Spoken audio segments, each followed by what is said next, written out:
that you have to remember is when you put stuff on the table, you have to make sure it's in the same spot on every single table. So if you put the butter here on this table, put it on that spot on every single table.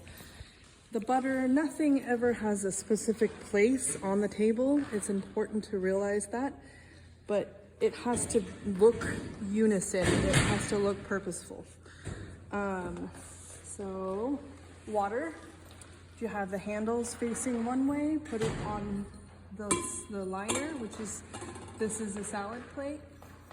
Have the handle facing the same direction on every table. When you have a water pitcher and you put it down, do you see how spotty it is here? Take a little towel or something, get it wet, and then wipe it off before you put it on the table.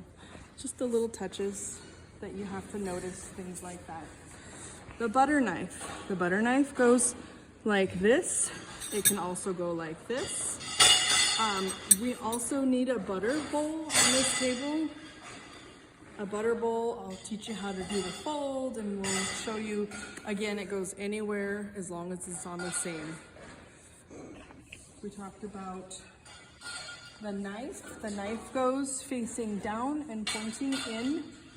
Spoon goes next to it. Everything should be close to the bottom of the table. You're missing a fork. Oh.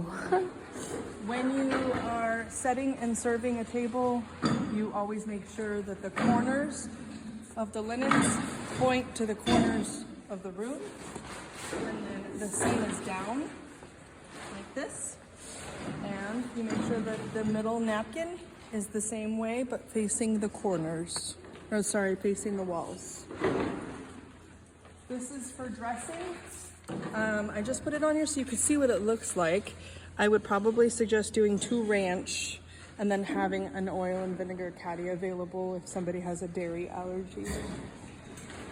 Let's see, place settings. And sometimes we'll have a charger that would go on top of the napkin. If it's like this, if the napkin's folded, it would sit on top of the charger. A charger is what the plate sits on, so it's a round disc that has no purpose except for to make it look fancy. Let's see. When you are serving, you put it on pause.